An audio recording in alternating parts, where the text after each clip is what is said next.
Words of Joy and Hope. 19th Sunday in Ordinary Time, Year C, Gospel according to Luke, chapter 12, verses 32 to 48. Commentary of Father Fernando Armellini. A good Sunday to all. We certainly remember the parable we reflected on last week, the parable of the foolish farmer who made a great fortune one year with extraordinary harvest, and had enlarged his barns so that nothing would be lost, and that no one would steal them. And precisely when he thought that the moment had arrived to finally enjoy the fruits of his labor, he had lost everything. So much effort for nothing. All of us who envy this man should not repeat the mistake he made. Jesus says that it was a foolish thing what he did, that he was a fool. Today, Jesus tells us what we should do, how we should manage with intelligence and wisdom the goods at our disposal. Let us listen to what he suggests. At that time, Jesus said to his disciples, "Do not be afraid any longer, little flock, for your Father is pleased to give you the kingdom. Sell your belongings and give alms. Provide money bags for yourself that do not wear out, and inexhaustible treasure in heaven that no thief can reach, no moth destroy." For where your treasure is, there also will your heart be. Do not be afraid. Why does he introduce his proposal in this way? Because he knows he is about to suggest to us a choice of life that frightens us. If it were some religious practices, fasting, some devotion, there would be no reason to advise us not to be afraid. But here we are talking about investing money.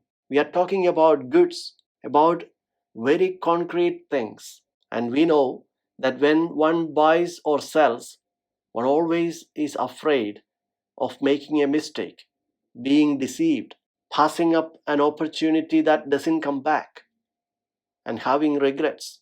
Had I sold it at the right time? If I had bought? Do not be afraid, says Jesus. I am about to make you a proposal. To whom does he make it?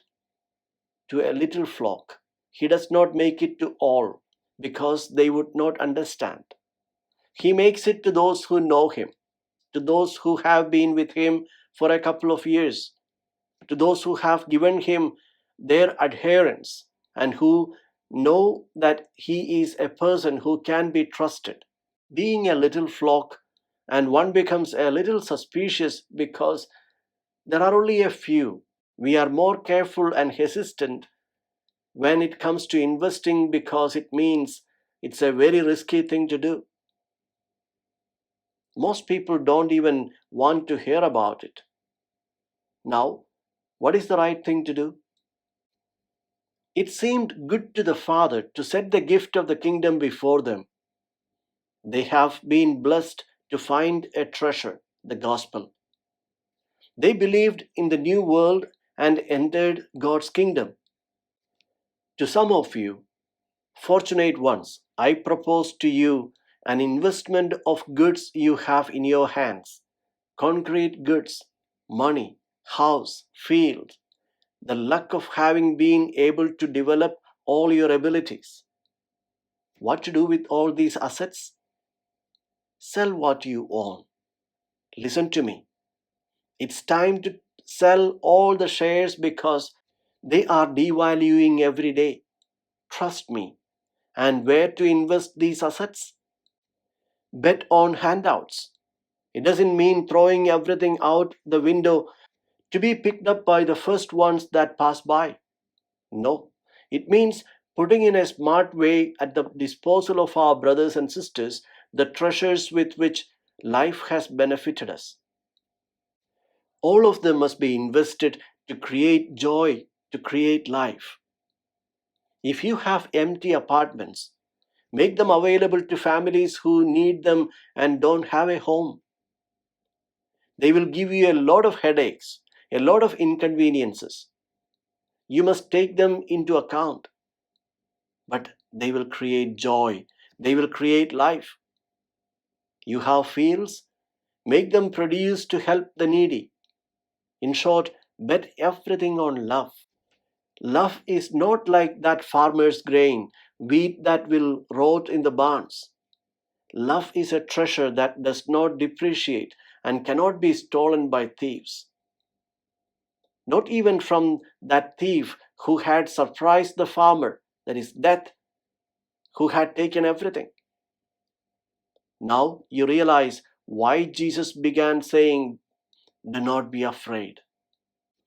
If you are not afraid, it means that you have not understood the investment that Jesus is proposing to you.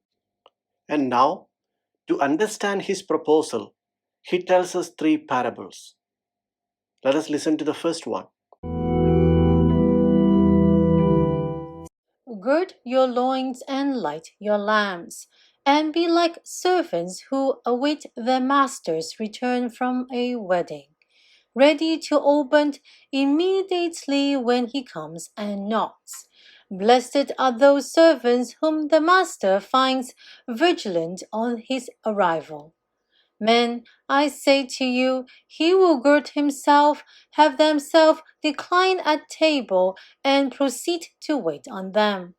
And should he comes in the second or third watch, and find them prepared in this way, blessed are those servants.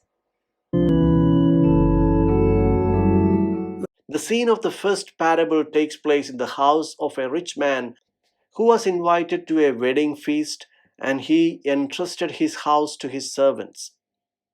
It is easy to identify this man.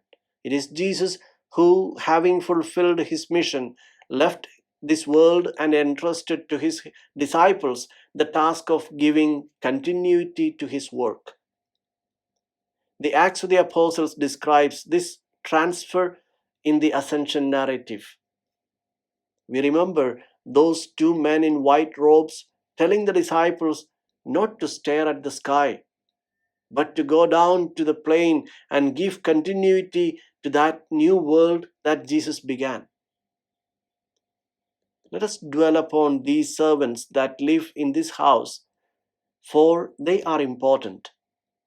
In the house of this Lord, there are only the servants, each with his task to perform, what the Master entrusted to each one.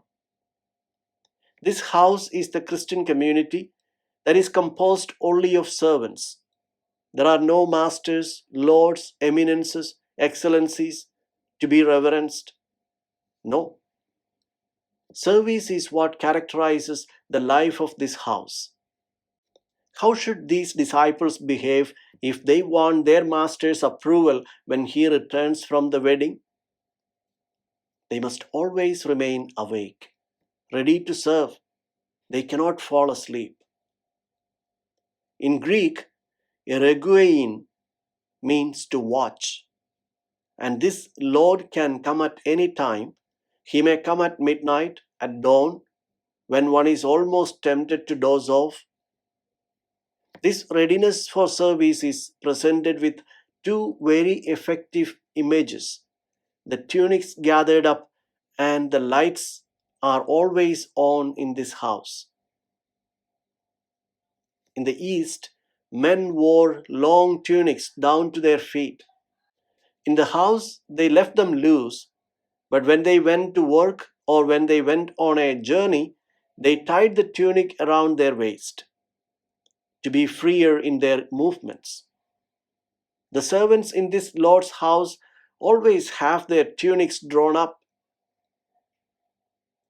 The Christian has no free moments in which he can withdraw into himself, seek his interest, be lazy, do what they like.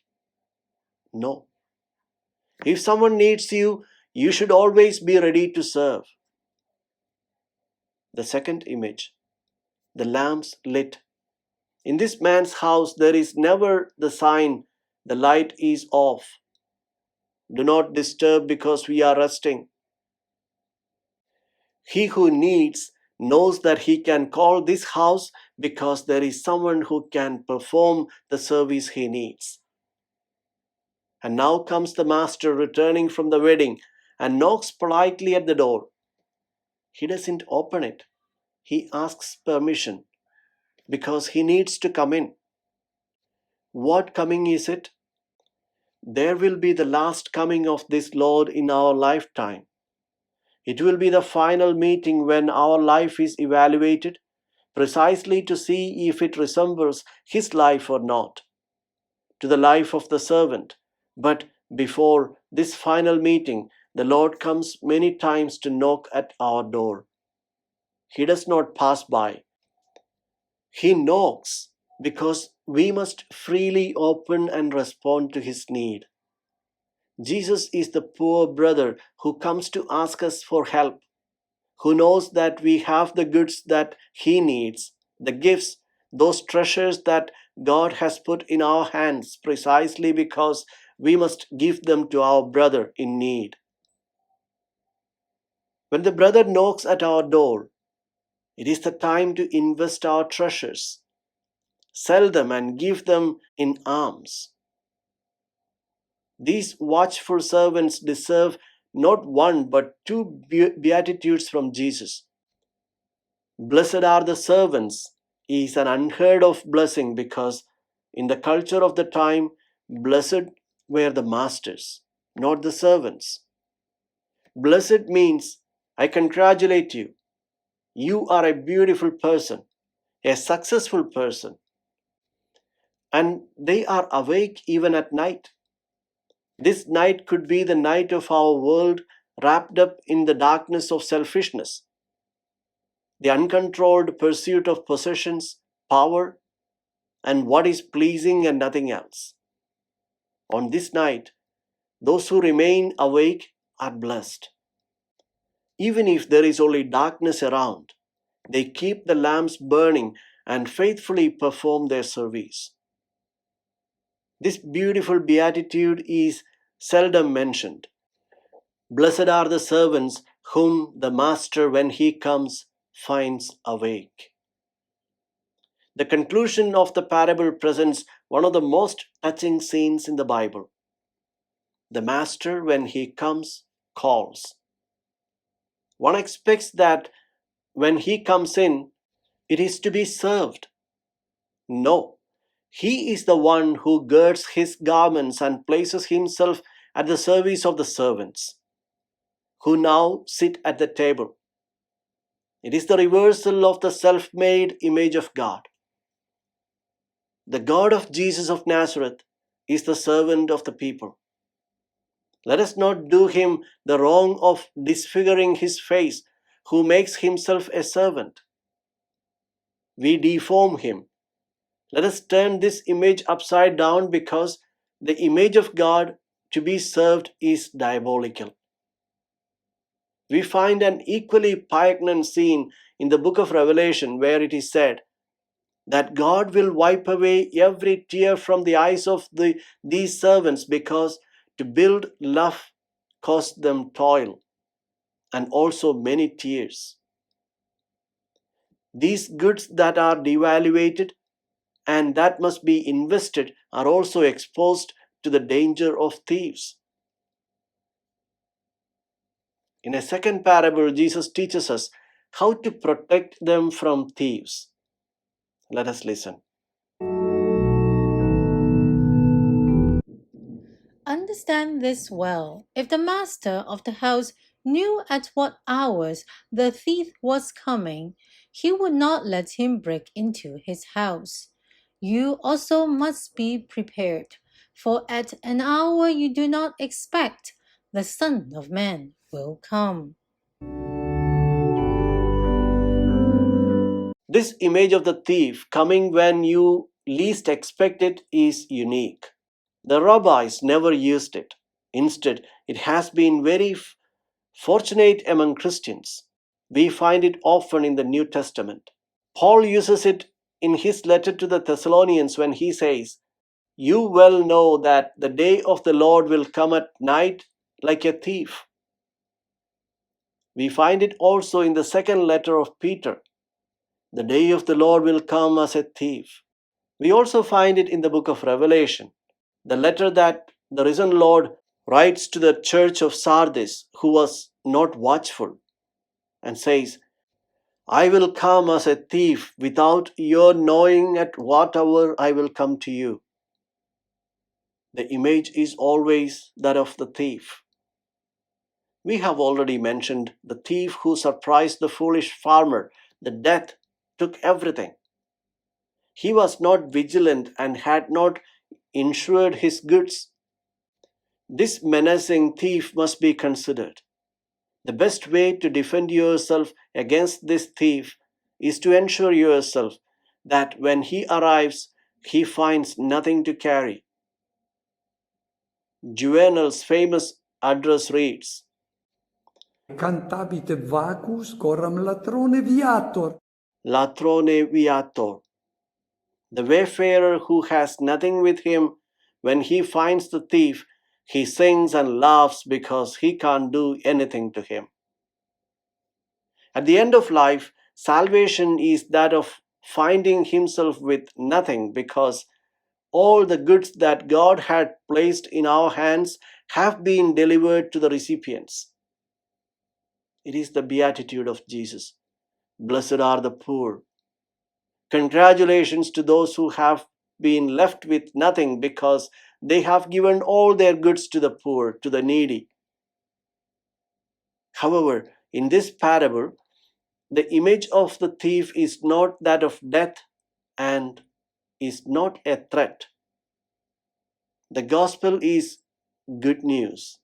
It is the recommendation to be always alert, to be careful, and not to lose any of the opportunities of love that are offered to us in life. These opportunities often present themselves suddenly, and you must know how to take care of them. So it's a bit of a special thief who does not come to steal but to save us. He comes to save our goods. He comes in the poor who asks for a service. We have the abilities that God has given us to give him life. It is an opportunity not to lose. The poor save our possessions and put them safely in God because he allows us to transform them into love. The poor man does not rob us of our possessions. He saves them because he saves us in God. The community of disciples is composed only of servants. We have heard what Jesus said. We must always remain awake. But some must be more vigilant than others. And Jesus dedicates the third parable to them. Let us listen to it.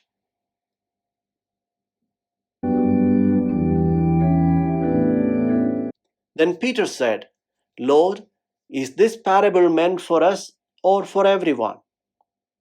And the Lord replied, Who then is the faithful and prudent steward whom the master will put in charge of his servants to distribute the food allowance at the proper time?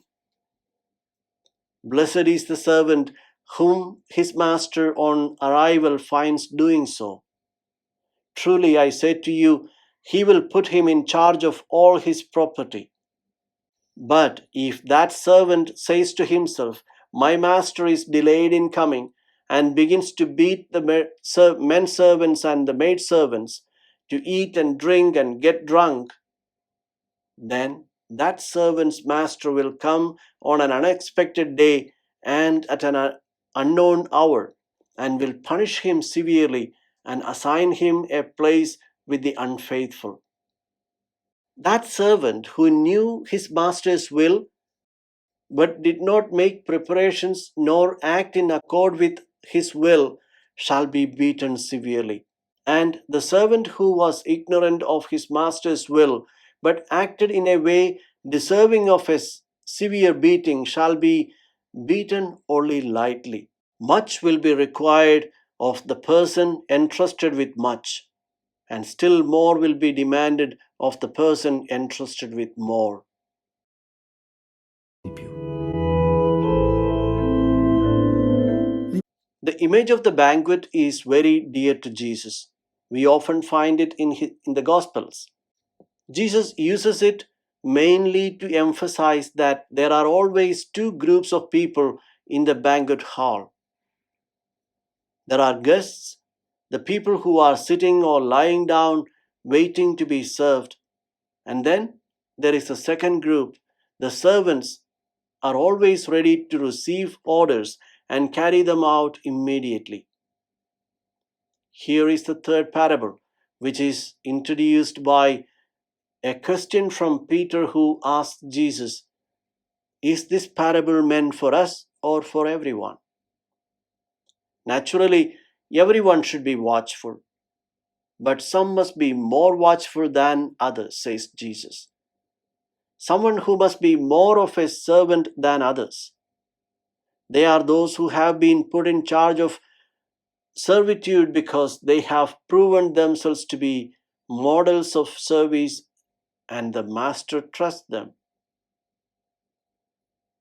The reference is to the leaders of the Christian community who are called oikonomoi, administrators, not masters, bosses, superiors. No, they are responsible for the life of the community. The term oikonomoi was also used by Paul in chapter 3 of the letter to the Corinthians when he asks, "But what has Apollos more? What has Paul more?" Oikonomoi, administrators, not people with particular honorary titles. What is their task? To nourish the whole community. They must commit themselves generously and unselfishly to the service of the community. This is the positive image of the parable. And now comes the negative image. These guides may begin to act out of self-interest, begin to lord it over the people entrusted to them as bosses. Even in the home, where all are servants, can enter again the logic of this world, which is the one that leads to the desire to dominate, to want to prevail, to want to be served. It is a possibility that Jesus takes into consideration and describes it in a very stark way. And through the words of Jesus, we grasp the denunciation that Luke is making with crude realism about the behavior of the unfaithful servants present in his communities. He is talking about people who engage in loitering and squandering, who use arrogant tones, who behave in a despotic way. These are unfortunate situations that were already present in these primitive communities of Asia Minor. Jesus recalls this danger with harsh words.